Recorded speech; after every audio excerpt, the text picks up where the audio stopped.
Bonjour à tous. Merci d'être venus assister à cette deuxième table ronde de l'après-midi qui portera sur les évolutions de la finance destinée à répondre aux enjeux environnementaux et climatiques. C'est un sujet complexe, très important, pour lequel j'ai le plaisir d'accueillir avec moi Christophe Desrumeaux, qui est associé chez Demeter. Je vous laisserai chacun d'entre vous l'occasion de vous présenter dans un deuxième temps. Laura Bollier, qui est directrice générale de l'association Dividende Climat. Et enfin, Baptiste Périssin-Faber, directeur exécutif de l'expertise et des programmes de l'ADEME. L'agence, alors, qui a changé. Enfin, l'ADEME, ça n'a pas changé, mais c'est l'agence de la transition écologique maintenant, c'est ça? Comme son acronyme l'indique. Presque. Voilà. Alors, la finance, bon, vous l'aurez compris, on va parler de finance verte, durable, etc. C'est un sujet dont on parle depuis de longues années, qui suscite toujours pas mal de débats, qui a connu des évolutions réglementaires assez structurantes récemment, mais je vais vous laisser en parler. Moi, je vais me contenter de faire une courte introduction au sujet. Pour vous rappeler que la transition écologique, ça va coûter cher, ça coûte déjà cher, mais l'argent en circulation aujourd'hui dans le monde, c'est pas le problème. Il y a beaucoup d'argent qui circule. L'enjeu, c'est plutôt de l'attirer vers des investissements verts. En fait, c'était au moment de la COP 21, les enjeux autour de la finance verte ont connu un regain d'intérêt assez vif dans le débat public et économique, et on parlait à l'époque de shifting the trillions, ce qui veut bien dire ce que ça veut dire, bon, comment réallouer ces milliards de dollars vers des investissements verts. Mais 2015, c'est aussi l'année où McCartney, qui était à l'époque gouverneur de la Banque d'Angleterre et peut-être président du Conseil de stabilité, a parlé de la tragédie des horizons, pour expliquer pourquoi précisément les investissements verts n'étaient pas forcément toujours immédiatement rentables. En tout cas, pourquoi on avait du mal à attirer les investisseurs. Néanmoins, certains n'ont pas, comme d'ailleurs certains présents à cette table ronde, n'ont pas attendu 2015 pour investir dans le vert. On parle de l'ISR, l'investissement socialement responsable en France, depuis de longues années, bien avant la COP 21. Depuis, il y a eu, ça avait commencé avant, mais il y a eu vraiment un boom des obligations vertes, les fameux green bonds, une multiplication des fonds verts, des labels. Je disais tout à l'heure, au niveau de l'Union européenne et même en France, on a une certaine longueur d'avance en termes de reporting extra-financier. En France, c'était le fameux article 173. Je ne veux pas vous noyer peut-être que vous connaissez tout ça par cœur. Et en Europe, plus récemment, la CSRD, la CR3D, etc. Mais la question qui se pose, c'est finalement avec quel résultat? Est-ce qu'on réussit vraiment à rendre le vert aussi rentable que le gris grâce à tous ces outils? Et sinon, quelles seraient vos préconisations pour que tout ça avance plus rapidement et si possible dans le bon sens? Alors, ce que je vous propose, c'est au fur et à mesure que je vais vous passer la parole, vous commencez par vous présenter votre structure. Bon, je pense que l'ADEME est assez connu, mais peut-être quand même parler du programme Finance Durable que vous avez en quelques mots. Donc, je vous donne la parole d'abord Baptiste Périssin-Faber. Donc, je vous laisse vous présenter. J'aurai une question pour vous dans la foulée. Merci. Alors, moi, Baptiste Périssin-Faber, en fait, je suis directeur général délégué de l'ADEME depuis une semaine. Donc, c'est... Désolé, c'est pas grave, l'information n'était pas venue jusqu'à moi. Et donc, à l'ADEME, on a deux grands métiers à l'ADEME. À la fois celui d'expert pour éclairer le débat public, aller défricher en fait les nouveaux sujets de la transition écologique, et puis un métier plus opérationnel qui est d'accompagner la transition en accompagnant les collectivités, les entreprises pour financer leurs projets. Et pour ça, on a des grands fonds. Fonds Chaleur, le Fonds Économie Circulaire, dans le Fonds Décarbonation de l'Industrie. Donc voilà, on a vraiment ces deux métiers-là. Et on a en plus une mission qui est venue d'un gros programme européen sur la finance climat. Et donc on a beaucoup travaillé sur les sujets réglementaires et aussi sur tous les outils qu'on peut développer pour accompagner les acteurs dans la définition de plans de transition. Je parlerai donc de l'outil ACT et aujourd'hui de l'application de cette méthodologie ACT au secteur de la finance. Très bien, merci pour cette. En fait, je pense qu'on va faire un premier tour de table où chacun va se présenter, ce sera plus logique. Donc, Laura Bollier, l'association Climat Dividende, Quid. Ouais. Merci beaucoup. Donc, du coup, moi, je suis donc la directrice générale d'une association qui s'appelle les Dividendes Climat, qui est une asso qui est cofondée par notamment l'ADEME, dans le cadre de son financement de pas mal de choses autour de la finance durable, mais également Mirova, Sweep, Team for the Planet et une petite fondation qui s'appelle la Fondation Canopée Partage. Et l'association, elle a pour objectif de contribuer à accélérer le financement de la transition écologique, ce qui est très large comme objectif, mais notre mission très concrète, c'est de faire que les mesures d'impact écologique, elles soient plus comprises, utilisées et valorisées par les mécanismes de financement et les systèmes financiers. Et parmi cette mission, notre premier focus, c'est vraiment un type d'impact qui est le carbone et un type de mécanisme de financement qui est l'investissement en capital. Et donc, nous, notre action, c'est vraiment d'encourager l'investissement en capital dans des solutions qui contribuent à la neutralité carbone globale. Et on fait ça via le développement d'un indicateur qui s'appelle un dividende climat, et je vous en reparlerai. Voilà. Merci beaucoup. Enfin, Christophe Desrumeaux, Demeter. Bonjour, donc je suis partenaire chez Demeter, c'est une société de gestion donc, dont le métier est de gérer des fonds qui sont souscrits par des entités publiques mais principalement privées, des industriels, des banques, des assureurs, et de les gérer pour leur compte.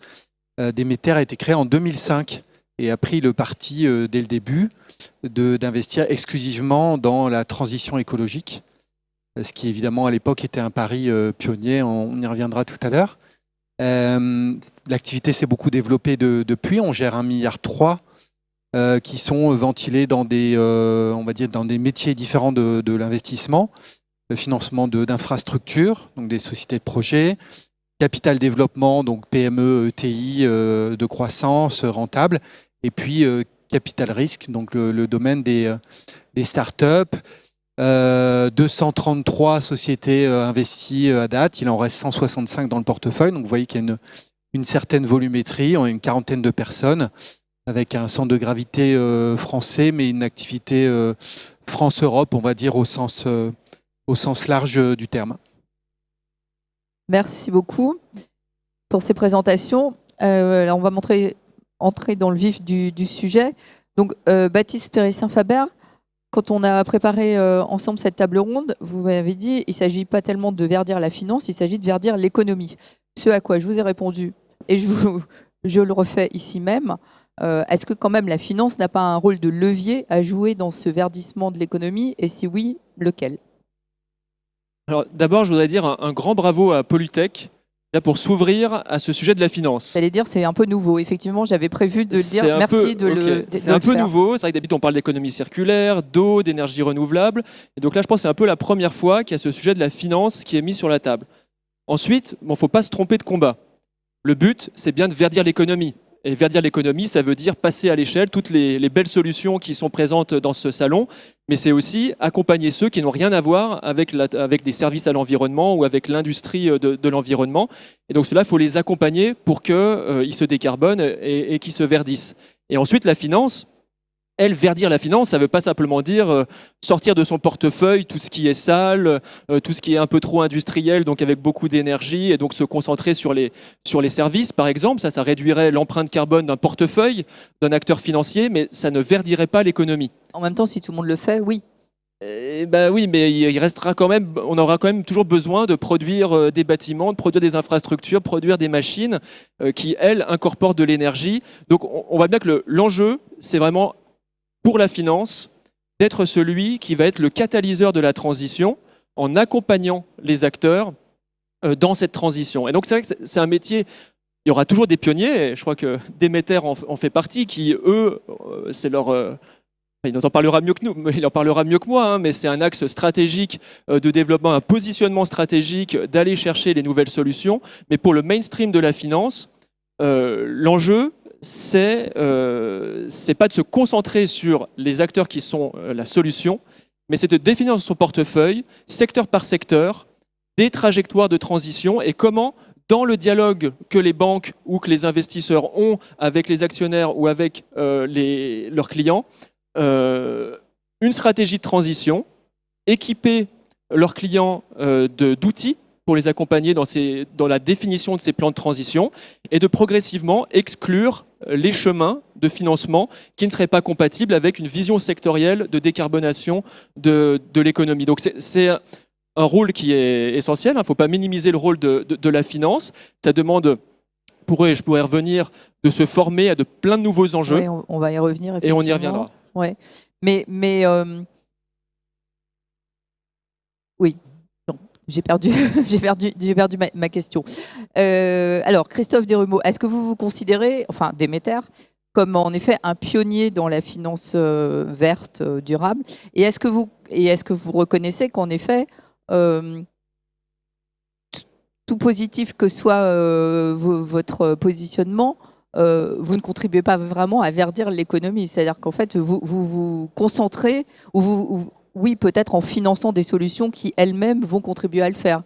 Mais par exemple, les entreprises qui ont beaucoup de chemin encore à parcourir en termes de décarbonation, par exemple, vous n'interagissez pas directement avec elles.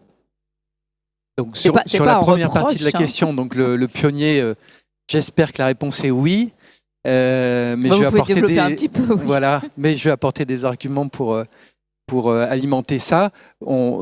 Premier point, déjà, il y a l'aspect historique. J'ai parlé de 2005, donc évidemment très précurseur dans l'activité de l'investissement durable, avec de ce fait des financements un peu emblématiques, Paprec, Solaire Direct, donc des boîtes qui sont devenues des leaders, ont été des leaders. Oui, absolument. Dans leur filière, lesquelles filières, donc pour gestion des déchets ou énergie renouvelable, photovoltaïque en particulier, sont des filières qui ont démontré le chemin qu'il faut suivre, puisque vous avez mentionné le challenge de la rentabilité. Ces filières-là, qui ont été les premières à démarrer, elles ont démontré comment on pouvait avoir un cercle vertueux en initiant des activités qui, au départ, n'étaient pas forcément rentables dans le circuit économique classique, qui devaient donc boucler leur équation économique avec du réglementaire, des incitations, etc., mais qui, depuis, ont trouvé leur rentabilité et leur activité, j'allais dire, en tant que telle. Donc ça, c'est le premier point sur l'aspect pionnier. Ensuite, sur le rôle de pionnier, l'idée chez Déméter, c'est aussi de rester vraiment à la pointe de ce qui se fait en matière réglementaire.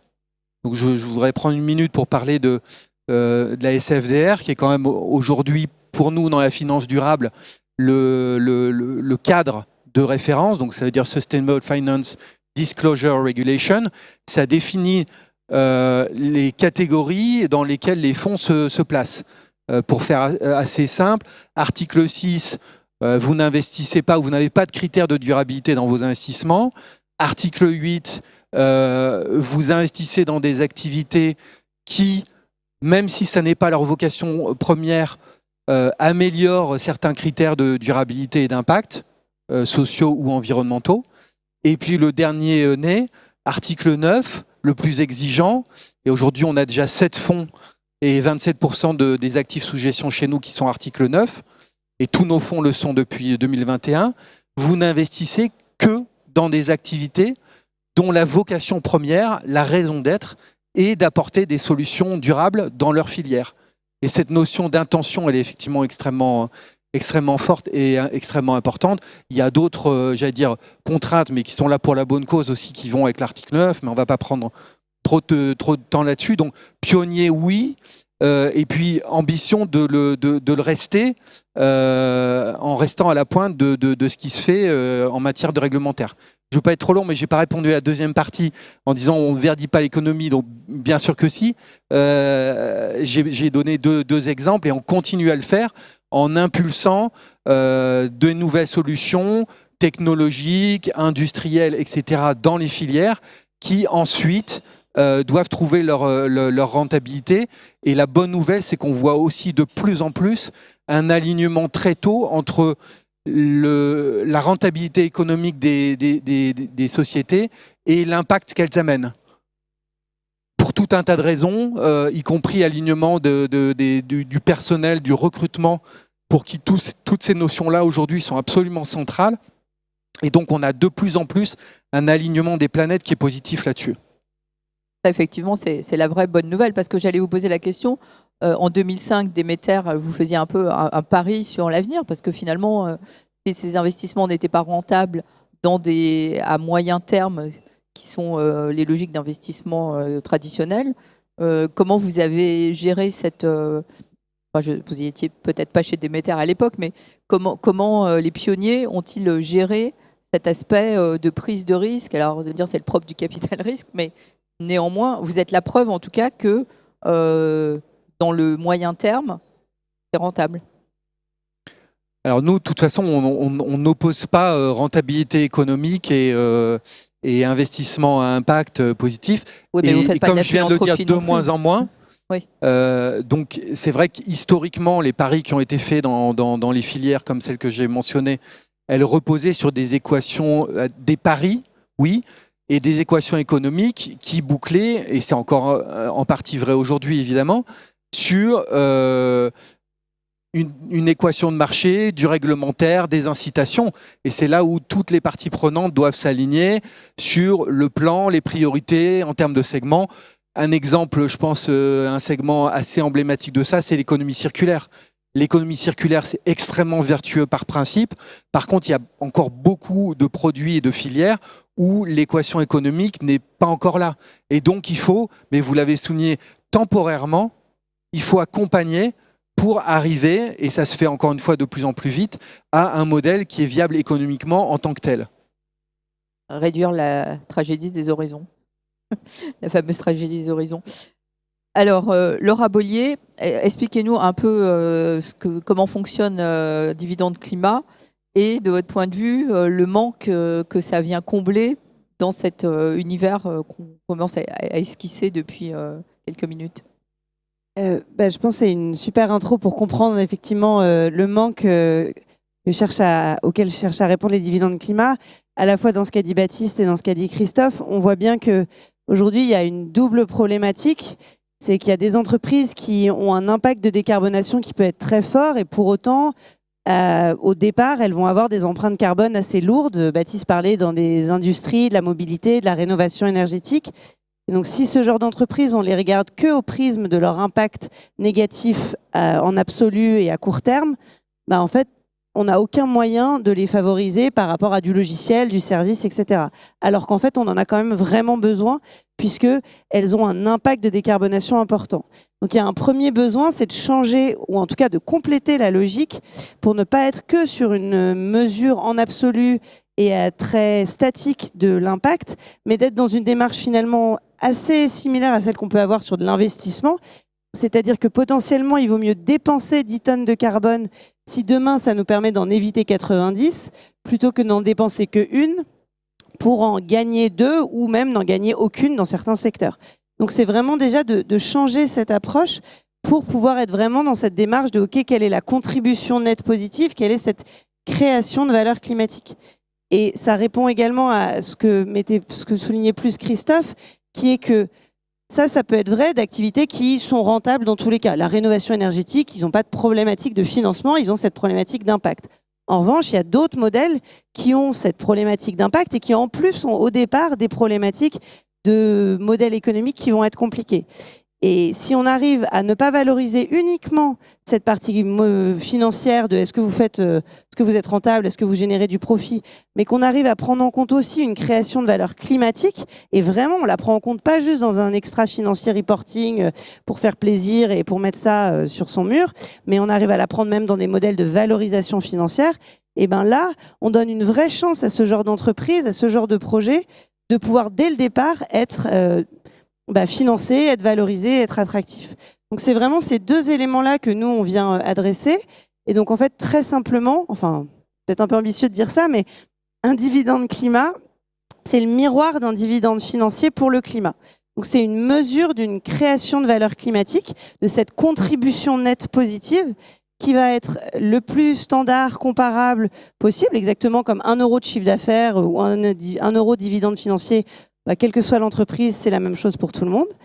et qui va ensuite pouvoir être distribué aux actionnaires et valorisé par eux, à la fois en termes d'indicateurs pour prendre des décisions et demain même pour valoriser l'entreprise et dire cette entreprise, elle vaut un multiple d'EBITDA, enfin de chiffre d'affaires, mais aussi une projection de ses dividendes climat. Et donc on prend en compte ces deux types de création de valeur.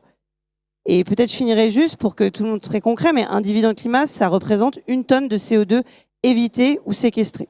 Et donc une tonne de CO2 évité, c'est pas tant est-ce que vous avez réduit votre empreinte carbone, est-ce que j'ai changé l'électricité dans mes bureaux pour passer du gaz au renouvelable. C'est très bien de faire ça. Mais ça, c'est une réduction de votre propre empreinte carbone. Non, là, ce qu'on va vraiment regarder, c'est est-ce que je vends via mes produits et des services des choses qui permettent à mes clients de décarboner. Donc, est-ce que je leur rénove leur bâtiment? Est-ce que je leur vends des énergies renouvelables, etc. Donc, c'est vraiment ça qu'on vient mesurer et valoriser. Merci Laura pour cette présentation. Alors, vous avez mentionné brièvement un secteur d'activité, la rénovation énergétique, en disant qu'il n'y avait pas de problème de modèle économique. Mais alors, il y a d'autres problèmes, manifestement, si on en juge par les difficultés à atteindre les objectifs. Et depuis au moins 15 ans que je suis le sujet. Et ça me fait une passerelle, en fait, pour vous donner la parole, Baptiste. Parce que là, on parle d'outils, en fait, qui sont de plus en plus, de régulation et de réglementation et d'outils qui sont de plus en plus fins et probablement efficace pour pouvoir évaluer la greenitude des investissements, à quel point ils contribuent positivement à la transition écologique. Mais en dehors des outils, il y a d'autres enjeux, en fait, autour des investisseurs et des banquiers, par exemple, pour qu'ils soient en fait à même de les utiliser efficacement, ces outils. Vous avez commencé à évoquer tout à l'heure effectivement les enjeux de formation. Oui, alors pour répondre à votre question, d'abord je pense qu'il faut bien prendre la mesure du Big Bang réglementaire qui arrive, avec la fameuse CSRD. Donc pour le 1er janvier, peut-être en dire un mot de ce que c'est et quelles en sont les implications. Qui va formuler toutes les nouvelles exigences de reporting extra-financier, sur les informations extra-financières que les entreprises vont devoir révéler. Et donc, à partir les plus grosses d'entre elles. Les plus grosses, au-dessus de 500 salariés. Mais donc, ça va être un vrai Big Bang, puisqu'en fait, on va être un peu envahi de nouvelles données extra-financières. Et ces données extra-financières auront finalement la même valeur que les données financières. Donc le rapport extra-financier, ça ne sera plus l'annexe, le nice to have en fin de rapport annuel, ça sera au même titre que le rapport financier. Et la CSRD est extrêmement précise, et on doit, pour ces grosses entreprises, vont devoir formuler des plans de transition notamment. Il y a des enjeux sur la biodiversité, etc. Donc on va avoir comme ça une montagne de données. Alors c'est un gros enjeu pour les entreprises qui vont, elles en ont témoigné, mais aussi dans pour les financiers. Mais voilà, c'est ça. Voilà, je reviens sur les financiers parce que finalement la responsabilité des financiers, ça va aussi être d'aider leurs clients à naviguer dans cette multitude d'informations extra-financières et donc peut-être de proposer à leurs clients des cadres interprétatifs, je dirais, de ces données à travers des outils qui vont un peu résumer l'information. Et notamment, c'est des outils qu'on a développés à l'ADEME avec CDP historiquement, comme l'outil ACT. Carbon Disclosure Project. Carbon Disclosure Project, effectivement. Donc, c'était vraiment une collaboration internationale. Et l'outil ACT permet justement de préparer sa stratégie de transition et de l'évaluer. Et donc ça va être exigé en fait par la CSRD. Donc toutes les entreprises qui auront déjà utilisé l'outil ACT, en fait, elles seront déjà aptes à satisfaire les exigences de la CSRD. Et donc là, les financiers, ils vont avoir... Excusez-moi, c'est l'entreprise elle-même qui auto-évalue sa propre stratégie de transition ? Alors avec des tiers, des auditeurs tiers, évidemment. Elle peut le faire elle-même aussi, parce que ça peut être pour elle un outil de pilotage de sa transition. Mais bien sûr, les évaluations doivent être faites par des tiers.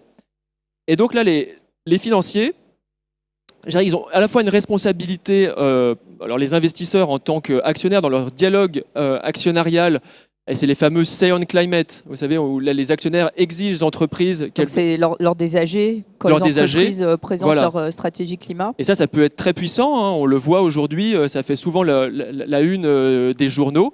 Et finalement, ça challenge l'entreprise sur là où elle en est, sur son plan de transition. Est-ce qu'elle est crédible quand elle dit qu'elle s'est engagée pour la neutralité carbone? Est-ce qu'elle a bien mis en face les ressources, les moyens pour atteindre ces objectifs? Donc là, il y a une responsabilité du financier. Et puis, peut-être un dernier mot sur la responsabilité des financiers, c'est dans l'engagement des épargnants aussi. Et là, c'est plus les banquiers qui ont le contact avec l'épargnant, mais qui doit peut-être intégrer dans sa responsabilité fiduciaire les préférences environnementales qui sont exprimées de plus en plus par les épargnants, qui veulent donner du sens à leur épargne. Et donc, il faut que les financiers, là, ils créent des produits qui soient cohérents avec cette demande en fait, des épargnants. Bon, sur les Say on Climate, en fait, elles ont toutes été votées quasiment. Quelle que soit l'évaluation qui en avait été faite, les actionnaires votent pour, en général. Pour l'instant. Pour l'instant. Puis pour l'instant, c'était volontaire. Le jour où ça devient obligatoire et que ça a pignon sur rue et qu'il y a vraiment un dialogue social qui se crée à l'intérieur des entreprises, et quand ça a pignon sur rue, ça peut avoir vraiment de l'impact. Mais ça, c'est prévu que ça devienne obligatoire, le Say on Climate?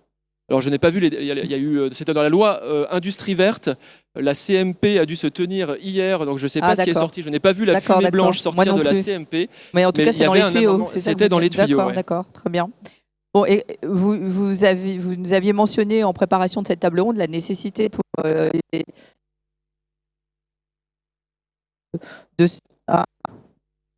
de se former, de s'intéresser, alors évidemment c'est ce que fait par exemple Demeter, mais tout le monde, aux technologies innovantes en matière de transition, etc. Vous pensez que pour l'instant il y a un déficit quand même de connaissances en fait de tout cet univers des clean tech, par exemple? Ah bah clairement, parce que le métier va quand même profondément changer.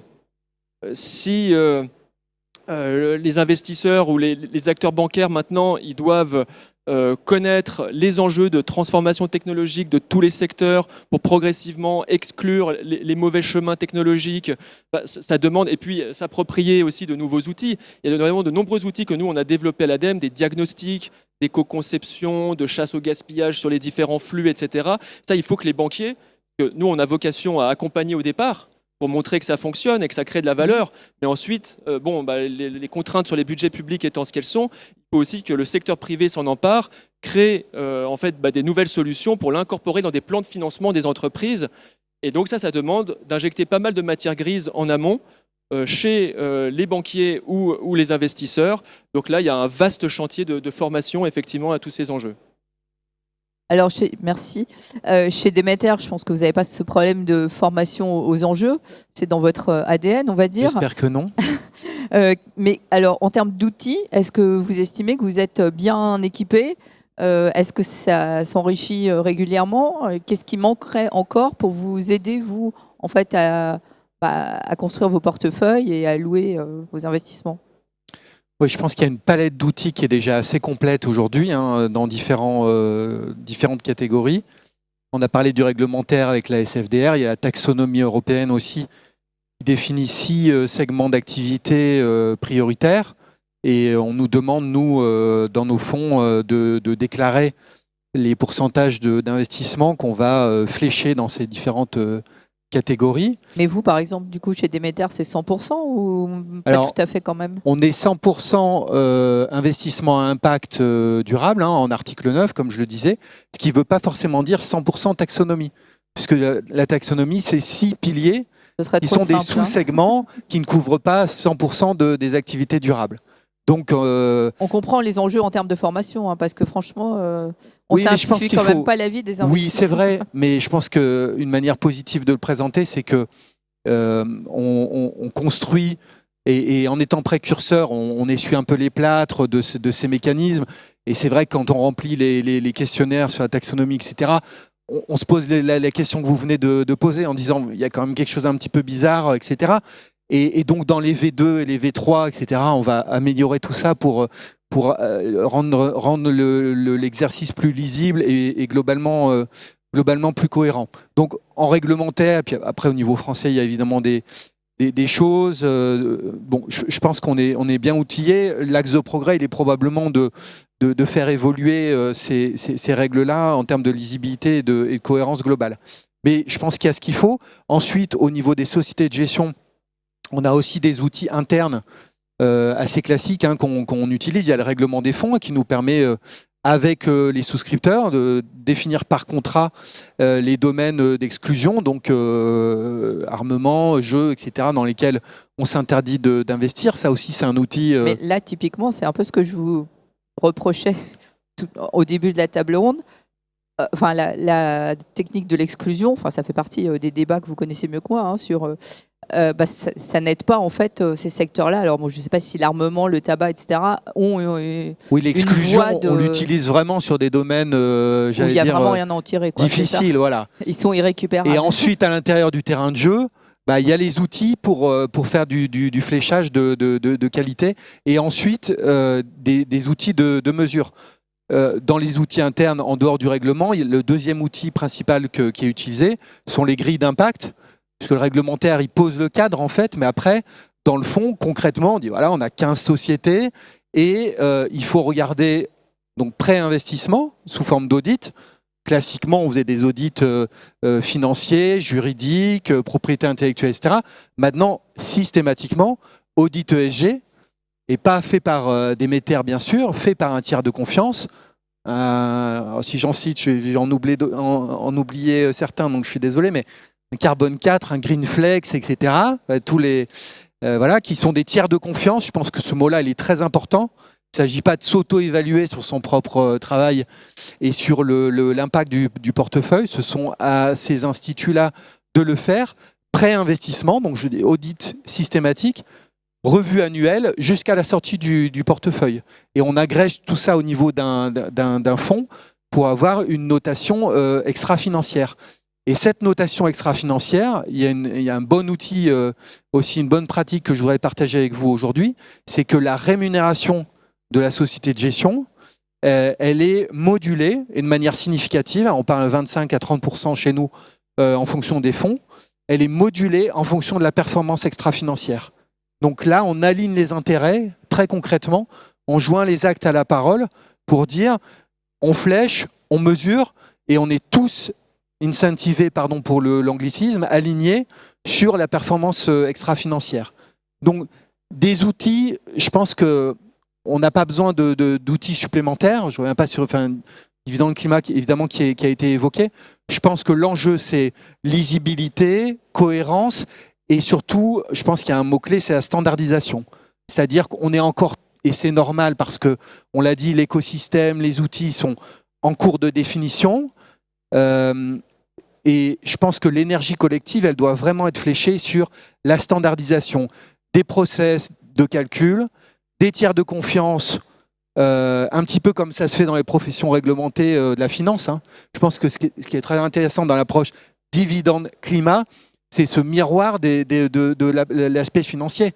Quand on fait le résultat financier des boîtes, il y a un expert comptable, il y a un CAC qui tamponne tout ça, il y a des normes, il y a FRS ou France, etc. Tout est hyper cadré. Et c'est vraiment là où il faut aller, en miroir extra-financier. De la même façon. On n'y est pas encore, mais je pense que c'est là où il faut mettre l'énergie. Plus que des outils en plus ou des choses comme ça. Alors justement, Laura, par rapport à ce que vient de dire Christophe, comment est-ce que Dividende Climat vient combler un manque et contribuer à cet objectif d'harmonisation en fait, et quelle application concrète vous y voyez en fait? Qu'est-ce que vous aimeriez en faire à terme de ce dividende climat? Je suis très alignée avec ce que dit Christophe. Pour moi, la valeur ajoutée du dividende climat, c'est pas de réinventer la roue en termes de concept, de mesure ou quoi que ce soit. C'est d'être un peu ce filtre standardisant et dire il y a plusieurs méthodes aujourd'hui qui existent sur ces calculs d'émissions évitées, je vous disais, ou même d'émissions séquestrées. Le problème, c'est que chacun le fait de son coin, chacun va avoir sa propre manière de l'intégrer, et puis surtout derrière, on va le traiter de manière différente. Donc là, l'objectif, c'est de se dire comment ça va faire ce sorte de filtre standardisant, c'est-à-dire que c'est un dividende climat, et entre guillemets, peu importe d'où ça vient, on sait que ça a une certaine valeur, une certaine qualité, et que ça représente quelque chose qui est assez uniforme, tout en restant conscient que, évidemment, selon les secteurs, c'est pas la même chose, qu'il y aura peut-être besoin de précision, etc. Mais en tout cas, c'est cette première objectif de pouvoir standardiser ça, parce qu'en fait, si vous voulez que la création, ce que j'appelais la création de valeur climatique, si vous voulez qu'elle puisse être reconnue et utilisée, et pas que par des pionniers qui sont déjà très bien intentionnés, il faut que ça soit par un débat et qu'on sache qu'on puisse faire confiance à ce truc et que c'est une chose et point barre et que c'est la même chose Mais concrètement, comment ça va se passer? C'est-à-dire qu'aujourd'hui, les entreprises calculent avec l'aide de tiers leurs émissions évitées, par exemple. Elles le font quand même, certaines en tout cas. À fait. Donc elles vont venir vous voir en vous disant nous on a calculé et on arrive à j'en sais rien moi 36 000 tonnes évitées et vous allez convertir ça en dividende climat ou vous allez le prendre sur leur déclaratif et dire ok ça fait 36 000 dividendes climat. Comment ça se passe concrètement? Moi je suis une entreprise et je veux bien sûr, non, mais savoir, tout à fait. Très concrètement, si vous êtes une entreprise, on peut prendre un exemple très concret d'une entreprise. On travaille avec une entreprise seule. On en a plusieurs, mais par exemple, on travaille avec une entreprise de Déméter qui s'appelle Alterea, qui travaille dans pas mal dans le bâtiment, dans la rénovation, de maîtrise d'ouvrage. Ils ont pas mal de métiers. Donc, c'est une entreprise qui était déjà intéressée par la thématique des émissions évitées, qui avait déjà effectivement commencé à mesurer ces choses. En plus, ils sont déjà incités par leurs investisseurs, mais qui avait une problématique, c'était de dire nous, on l'a fait là, et ça serait intéressant de pouvoir aussi avoir une validation externe et de pouvoir aller au-delà de juste cette mesure. Donc, ils sont venus nous voir. Et ensuite, ils challengent ce qu'ils ont fait par rapport au protocole des dividendes climat, qui est une méthode transparente qui, à nouveau, réinvente pas la roue, mais s'appuie sur ce qui existe et a vocation à être le plus standard et le plus transparent. Et il me semble qu'il y a le tiers de confiance. Il arrive juste après, exactement. Non, mais tu as tout à fait raison de le préciser. Donc, nous, on va venir vérifier que c'est bien conforme, mais si ça l'est, ils vont pouvoir déposer un dossier qui présente cette solution, qui présente leurs calculs et comment c'est conforme. Et là, ensuite, il y a un tiers de confiance qui n'est pas nous, à nouveau, qui est un cabinet qui a à la fois cette casquette audit et compétences climatiques extra-financières, qui va venir vérifier la compatibilité par rapport au protocole et le bien fondé de ce qui est en train d'être raconté, et puis le calcul en tant que tel. Si on a dit qu'à chaque fois qu'on construisait un bâtiment, ça faisait X tonnes, on vérifie que si Alterea dit qu'ils en ont construit 50, le calcul est bon. Enfin, l'audit, pour le coup, très similaire à ce qu'on se fait en financier. Et une fois qu'il y a eu cette validation et vérification par un tiers indépendant, effectivement, ces émissions vérifiées sont converties en dividendes climat que les sociétés vont pouvoir distribuer à leurs actionnaires au prorata de leur détention de capital. Et du coup, pour reprendre par rapport à la question initiale, typiquement, l'idée, c'est que c'est un indicateur, c'est exactement ce que disait Christophe, il y a aujourd'hui beaucoup de choses réglementaires et nous, on a vocation à être tout à fait alignés dans cette logique, la taxo, etc., il n'y a pas de problème, mais à donner des choses très pragmatiques, concrètes, pour que ce ne soit pas juste des très beaux textes de loi, mais qui aujourd'hui peinent à être un peu peut-être mis en œuvre, notamment quand on n'est pas dans des démarches déjà aussi intéressées dès le départ. Et donc, l'idée, c'est d'avoir à la fois dans le marché, mais d'un point de vue réglementaire, des règles, des incitations qui s'appuient sur les dividendes climat pour mesurer, comparer, valoriser. Donc typiquement, peut-être que dans l'article 9, demain, il pourrait y avoir des ratios de dire pour tant d'euros investis, en plus de type de secteur ou de réduction d'empreinte carbone, il y a aussi le pourcentage de dividendes climat que vous générez. Ou côté entreprise, quelle part de mon chiffre d'affaires permet de générer des dividendes climat? Donc quelle part de mon chiffre d'affaires est vraiment contributif et pas juste, etc. Et ça rejoint pas mal ce que vous disiez sur cet aspect transition aussi. Il y a plein d'entreprises qui aujourd'hui ne sont pas juste nativement parfaite et orientée, et il faut absolument qu'elle transitionne. Alors l'armée et le tabac, on verra, c'est un autre débat, mais même sans aller aussi loin que ça, c'est pour elle de valoriser autrement que juste purement financier, c'est des nouveaux business, c'est une manière pour elle, et pour justifier ça auprès de leurs investisseurs, de valoriser ça et d'encourager cette transition en interne également.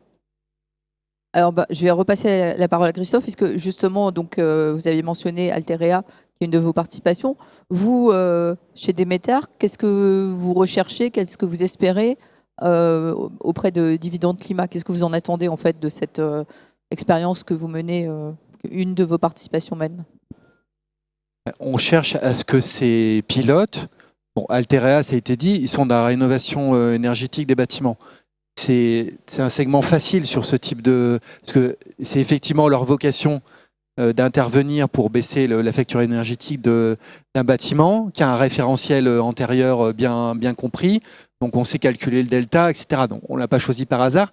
Ils sont là effectivement pour démarrer et être parmi les 15 pilotes, je crois, c'est ça 15 sociétés pilotes qui cette année vont calculer, faire vérifier, etc. leur dividende climat. L'objectif, c'est que derrière, en 2024, puis en 2025, on aille vraiment vers une démarche de standardisation qui permette d'aller dans les autres secteurs de l'investissement durable. Et là, évidemment, il y a pas mal de questions à adresser. Sur la table ronde précédente, il y avait une personne de Vinci qui parlait de la biodiversité, etc. Donc, il y a des segments. On fait aussi, il y a des sujets liés au bien-être au travail, TMS, etc. Où aujourd'hui, il faut se creuser un peu la tête pour arriver à trouver les bons métriques et ensuite à les comparer à l'efficacité énergétique, etc. Donc, on n'a pas encore, je pense, la solution tous, savoir si tout ça, ça remontera sur un seul indicateur ou sur des équivalences, etc. Mais l'objectif, c'est vraiment d'impulser la démarche et d'aller progressivement, d'élargir sur les autres segments et encore une fois, de standardiser.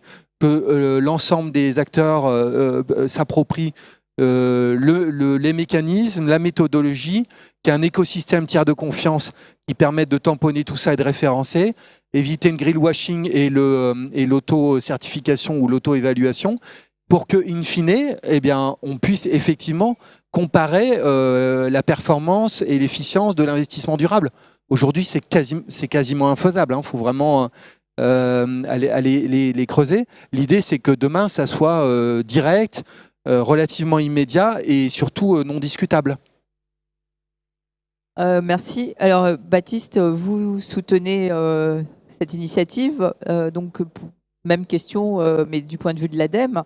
Pourquoi Qu'est-ce que vous pensez que ça vient combler comme manque? Et question subsidiaire que je pourrais poser aussi peut-être à Laura. Est-ce que vous envisagez un jour vous pensez possible qu'il y ait un dividende biodiversité, par exemple? Bonne question. Alors, comme je l'ai indiqué en introduction, en fait, un de nos métiers à l'ADEME, c'est vraiment de défricher les nouveaux sujets, donc l'expertise. Et ça, les émissions évitées, ça fait partie de ces nouveaux sujets. Les bilans carbone, le bilan carbone qui a été inventé par l'ADEME, aujourd'hui, je pense qu'il y a une méthodologie très robuste, bien partagée, scope 1, scope 2, scope 3, tout le monde est bilingue, bilan carbone. En revanche, les émissions évitées, ça, c'est quand même la nouvelle frontière. Et donc, il y a un manque et il vient combler ce manque. Et comme l'a dit Christophe, on pourrait confier le sujet de la méthodologie sur les émissions évitées à des bureaux d'études, et si compétents soient-ils, ils sauraient nous produire des méthodologies. Mais nous, ce qu'on pense, que la valeur qu'a l'association Dividende Climat, c'est qu'on le fasse en commun. Et c'est la gouvernance de cette association qui est très intéressante, avec l'open source, etc. Je pense qu'il ne faut pas qu'on parte sur des métriques privées autour de ce dividende climat, parce que sinon, on ne va pas y arriver et ça n'aura jamais... on n'arrivera jamais à en valoriser tout le potentiel. Et puis enfin, la vision à plus moyen long terme, c'est que dans ce contexte-là d'évolution réglementaire très, très fort, avec l'extra-financier qui prend de plus en plus de valeur, c'est quand même probable qu'un jour on ait une double comptabilité ou que l'extra-financier ait finalement en rétroaction une influence sur la valeur financière des boîtes. Donc une entreprise qui serait capable de générer beaucoup de dividendes climat, c'est possible qu'un jour ça se traduise aussi par des performances financières plus élevées. Et c'est possible aussi peut-être que les sociétés de gestion qui aujourd'hui sont incentivées sur l'impact, peut-être un jour accepteront d'être rétribuées aussi en dividendes climat si ça a de la valeur. Voilà. Et sur la partie biodiversité, là vous ouvrez un nouveau champ abyssal. Effectivement, là c'est encore la prochaine frontière. Et on a des nouvelles exigences de transparence sur la biodiversité. Et nous, on va accueillir les reporting, la base de données en fait de reporting sur la biodiversité à l'ADEME. Voilà, c'est encore un autre champ d'exploration. Oui, il y a une bonne dizaine d'années de retard sur. Il n'y a pas l'équivalent de la tonne de CO2, quoi. Voilà, les métriques sont moins claires. Ouais. Je reviens par rapport aux enjeux d'harmonisation, de standardisation.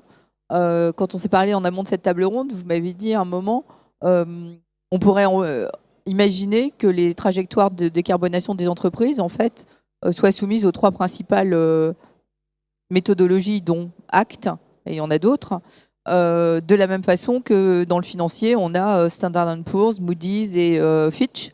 Donc finalement, ça, c'est pas une standardisation totale, c'est finalement, on a un nombre restreint de méthodos et comme ça, les entreprises peuvent et les investisseurs comparer.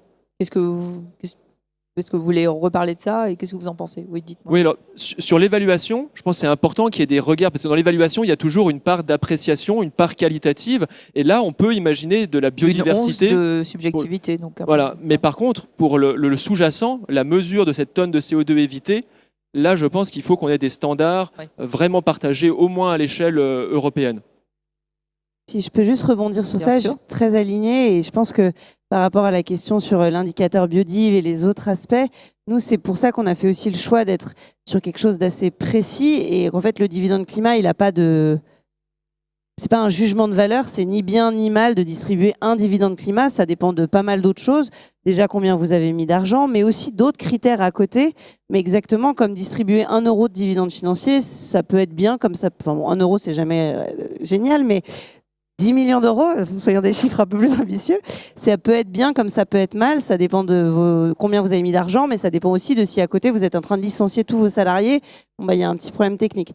Et du coup, je pense que c'est vraiment important ce que dit Baptiste, il y a deux choses, il y a les indicateurs de mesure, que ce soit la tonne de CO2 ou cette valorisation via le financier de dividende climat et qui existe sur d'autres choses. Puis après, il y a qu'est-ce qu'on en fait et comment on le mesure et qu'est-ce qu'on dit qui est bien ou mal ou intéressant, etc. Et c'est là où, sur ce deuxième niveau, le fait d'avoir différentes agences, différentes optiques peut s'entendre beaucoup plus facilement. Mais si déjà, quand on parle de mesures et quand on parle de lien entre une performance, etc., on ne parle pas de la même chose, là, c'est vraiment compliqué, quoi. À mes yeux. Vous voulez réagir là-dessus? Non, rien Non, j'aime bien, particulier. moi, la notion de miroir là, avec les agences de notation. In fine, se dire qu'on a réussi à construire un écosystème dans lequel il y a aussi une notation claire sur l'extra-financier, c'est un bel objectif. Alors, on avait prévu un petit temps d'échange avec la salle s'il y avait des questions, si on ne vous a pas totalement assommé. Apparemment, si. C'est l'heure de la digestion, peut-être. Pas de questions? Une question. Le micro vient à vous. Merci de vous présenter. Bonjour à tous, je suis Christiela Radin. Bonjour à tous, je suis Christiela Radin, donc je suis la gérante d'un cabinet de conseil en développement stratégique, donc généralement à destination des entreprises, donc B2B. Et donc je vous ai beaucoup écouté sur le dividende climat. Bon, j'ai bien compris qu'il y a encore une mise en place à faire par rapport à l'aspect gouvernemental. Alors ma question, c'est au niveau du cabinet. Nous, en termes, vous avez parlé d'audit, vous avez parlé de conseil au niveau des entreprises pour justement les emmener vers ce dividende climat, les emmener vers cette transition sans pour autant être dans de la perte de chiffre d'affaires ou réduction de leur masse salariale, si j'ai bien compris. Aujourd'hui, pour nous, en tant que cabinet, comment ça va se matérialiser? Comment on peut, nous, accompagner nos entreprises, justement, vers ce dividende climat, vers cette transition? Et est-ce qu'il y a une formation autour de ça? Est-ce que... Alors, je peux être le mot, il est un peu barbare, hein, mais savoir un peu comment, finalement, vous voyez un peu la chose pour emmener à ça. Voilà. Merci beaucoup. Laura, je crois que c'est une question pour vous. Merci beaucoup pour la question. Je pense que tous les acteurs du conseil, de l'audit extra-financier, etc., ont un énorme rôle à jouer, à la fois en termes de sensibilisation de leurs clients, de leurs partenaires sur peut-être ce changement un petit peu de paradigme, de ne pas être seulement sur la mesure de l'impact négatif, mais quelle est votre contribution positive à une neutralité qui est globale, pas juste moi et mes... Bref, j'ai pas de métaphore bien qui vient, donc je vais m'arrêter là. Tout le monde a compris. Donc déjà, dans ce changement de paradigme qui va bien au-delà des dividendes climat et qui est, je pense, très important si on veut vraiment arriver à être dans cette démarche de transition. Puis ensuite, de pouvoir, si ces outils semblent pertinents, les proposer et en parler pour que ça puisse être des choses que les entreprises utilisent. Si je reprends l'exemple de Alterea, ce que je trouve assez intéressant, c'est qu'ils sont passés société à mission assez récemment, je Tout à crois. fait, oui. C'est ça. Et donc, je ne sais pas si ça parle à tout le monde, société à mission. Mais quand on devient société à mission, donc l'idée d'avoir d'autres objectifs que purement du profit, on doit définir un certain nombre de critères qui permettent d'évaluer et de s'orienter pour vérifier qu'on fait cette mission. Et ben Altera, ils ont dans un de leurs objectifs ces émissions évitées, et donc maintenant qui vont être mesurées par les dividendes climat.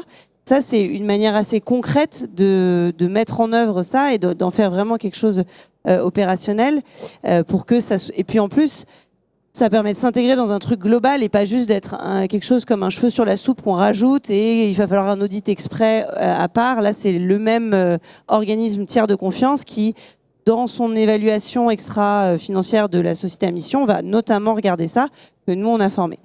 Il n'y a pas de formation extrêmement poussée aujourd'hui parce que nous sommes encore légèrement récents, mais si...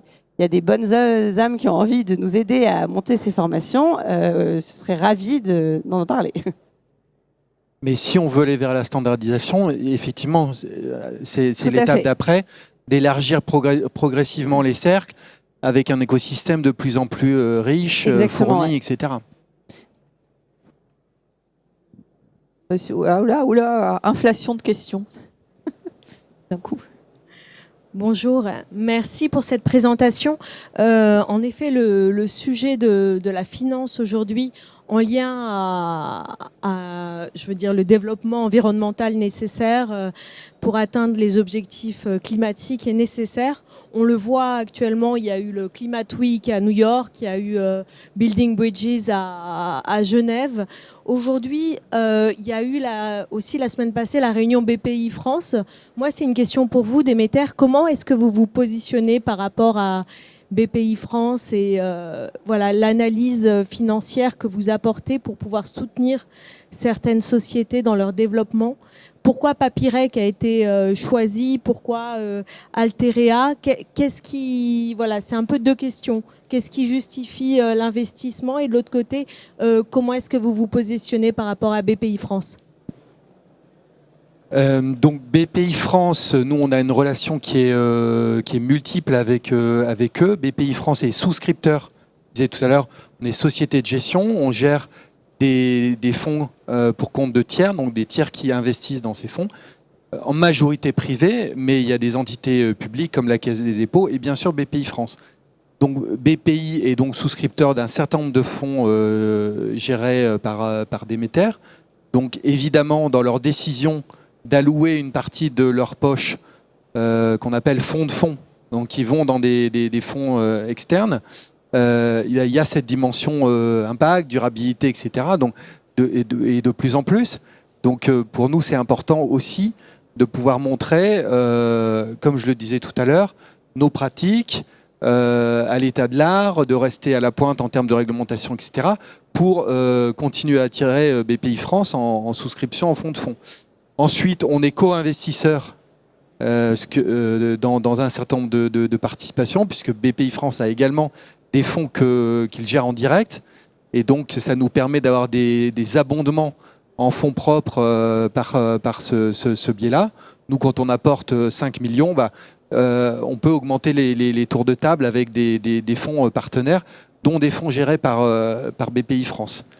Et puis après, il y a encore d'autres instruments hors fonds pro, etc. Mais je ne veux pas aller trop loin là-dedans, mais je pense qu'il y a un très bon alignement entre, encore une fois, les outils réglementaires, internes, les bonnes pratiques qui sont mises en place par les sociétés de gestion et les choix que BPI France fait pour mettre une partie de son argent soit dans ses fonds, soit aux côtés de ses fonds dans les sociétés.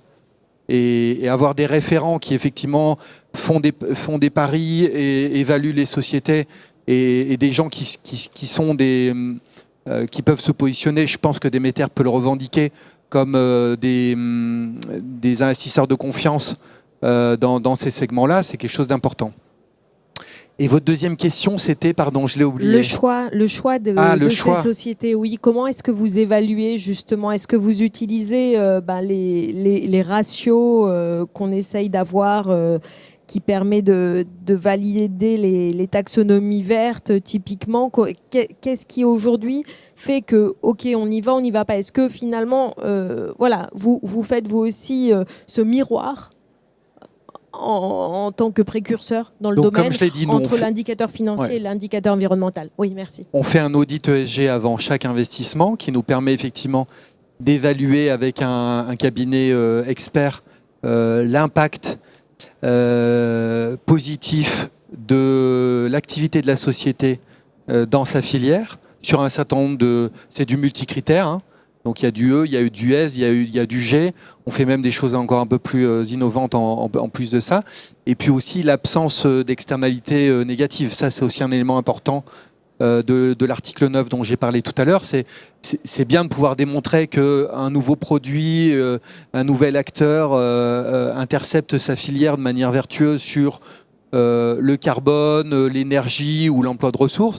Mais si à côté, sur l'eau ou la gestion des déchets, c'est une catastrophe, c'est pas globalement un bon calcul non plus. Donc cet audit nous permet de regarder ça après investissement et ensuite on le suit dans le temps de manière annuelle. Donc en plus de tous les autres critères investisseurs classiques, vous connaissez, équipe, etc., bah, c'est devenu un élément très central de la prise de décision. Merci. Je crois qu'il y avait d'autres questions. Oui, messieurs. Il ne reste pas beaucoup de temps, donc merci de poser des questions relativement concises et des réponses également, s'il vous plaît. Alors moi, sur l'audit, j'aurais voulu savoir comment vous intégrez des certifications comme B Corp ou EcoVadis dans votre analyse, ou plus exactement dans l'audit. Est-ce que vous les prenez directement en compte et ça facilite l'audit, ou vous faites quelque chose totalement à part ? Non, je dirais pas que ça facilite l'audit parce que le périmètre de l'audit, c'est vraiment centré sur l'activité, je dirais même le ou les produits de la société. On raisonne vraiment sur c'était le début de la conversation tout à l'heure, sur l'activité de la société. C'est-à-dire que l'auditeur, il va regarder le référentiel, c'est-à-dire les solutions qui existent dans la filière, et quelles sont les métriques environnementaux, énergétiques, emploi des ressources de référence, et il va comparer la solution et les produits que la société qu'on considère va se positionner. Et là, encore une fois, il y a deux règles qu'on veut respecter. C'est qu'il y a au moins un paramètre sur lequel il y a un impact significativement positif par rapport au référentiel de la filière et absence d'externalité négative. Et après, la notion de B Corp, société à mission, etc., dire que c'est un chapeau qui est un petit peu au-dessus. C'est un audit qui est vraiment opérationnel, hein. On rentre dans l'activité, dans le produit. Merci Christophe. Oui, monsieur. Oui, bonjour, mon nom c'est Jonathan Galarno, je suis québécois au cas où vous n'avez pas remarqué mon accent. J'ai l'impression que la France a une bonne longueur d'avance sur nous, là, en fait, au Québec, en termes d'extra-financier, ESG, tout le tralala, en fait, en développement durable. Là, je suis bien impliqué, mais j'ai l'impression que vous êtes beaucoup mieux structuré que nous. Mais jusqu'à maintenant, je me demandais, puis peut-être que ça existe, c'est pour ça que je pose la question, excusez-moi si ça existe déjà, mais j'ai l'impression que c'est quand même un travail qui se fait toujours en parallèle. Est-ce qu'il y a un indicateur qui vient mettre en relation la création de richesse, donc l'impact économique d'une entreprise en fonction de son impact environnemental? Donc, est-ce qu'il y a quelque chose qui met ça en relation? Genre un dollar généré en fonction de tonnes CO2 créées? Il y a peut-être un autre indicateur aussi qui pourrait exister, là. Qui veut répondre à cette question? Laura? Je pense que ça n'existe pas pour les raisons qu'on a évoquées aujourd'hui. C'est-à-dire que aujourd'hui, par manque de standardisation, de lisibilité des métriques, on n'est pas capable de relier clairement les métriques financières et les métriques d'impact, et donc de faire des corrélations, de quantifier le discours qu'on avait tout à l'heure en disant en fait les deux vont de plus en plus ensemble pour un certain nombre de raisons, mais mettre des chiffres en face de ça. Je pense que c'est une fois qu'on aura mis en place les outils, les méthodos, l'écosystème dont on a parlé, que ça deviendra enfin possible. Baptiste? Oui, peut-être je pense que c'est un peu le coup d'après. Là, je pense que toutes les briques réglementaires sont en train d'être positionnées. Et c'est pas facile déjà de s'y repérer. Il y a des pionniers qui ont montré que c'était possible. de faire à la fois valeur financière et impact. Maintenant, je pense qu'on a vraiment toutes les fondations réglementaires qui vont permettre le développement de ce type d'analyse plus tard.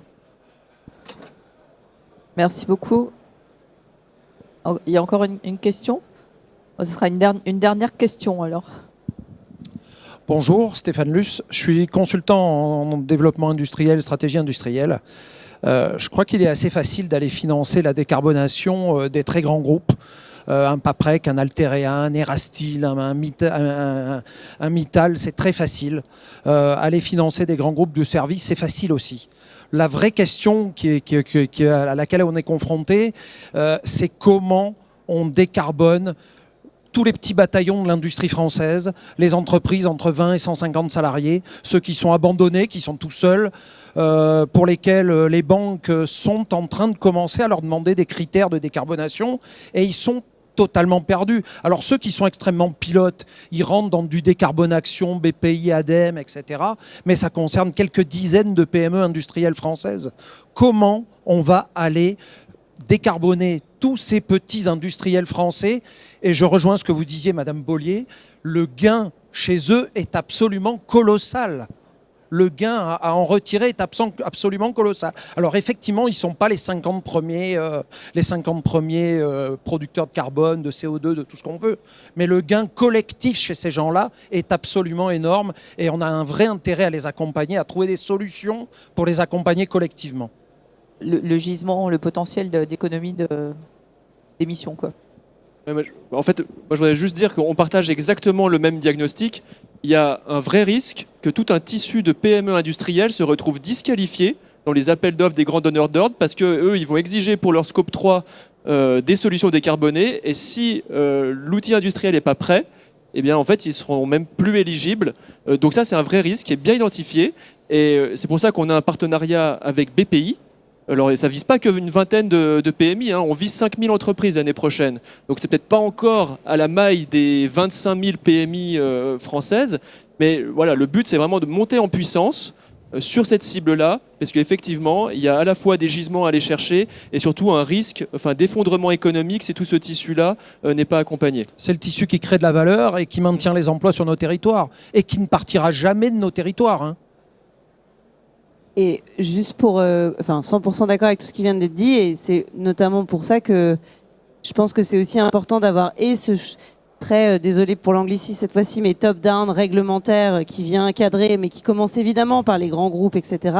Mais aussi des initiatives peut-être plus bottom-up qui permettent à ces PME, à ces startups, à ces entreprises de taille beaucoup plus modeste de s'en emparer et que ça rentre petit à petit dans leurs usages. En tout cas, nous, c'est pour ça qu'on essaye aussi beaucoup de travailler avec des PME industrielles, parce que je pense que ça fait sens. Et c'est en faisant toutes ces démarches en parallèle, parce qu'il n'y en a aucune qui est mutuellement exclusive, qu'on peut essayer d'éviter ce risque que vous pointez du doigt et qui est très réel. Qui est bien identifié manifestement, ce qui est en soi déjà une bonne nouvelle. Il me reste à vous remercier, parce que nous avons atteint la fin du temps imparti pour cette table ronde. Merci beaucoup à vous trois pour la qualité Dominique. de vos interventions. Merci. Merci à vous pour votre intérêt et la qualité des questions que vous avez posées. Je vous annonce que la prochaine table ronde sera dédiée à l'hydrogène vert. Ça commence dans 10 minutes. Donc à tout de suite pour ceux que ça intéresse. Et bonne fin de salon. Merci. Bonne fin de journée.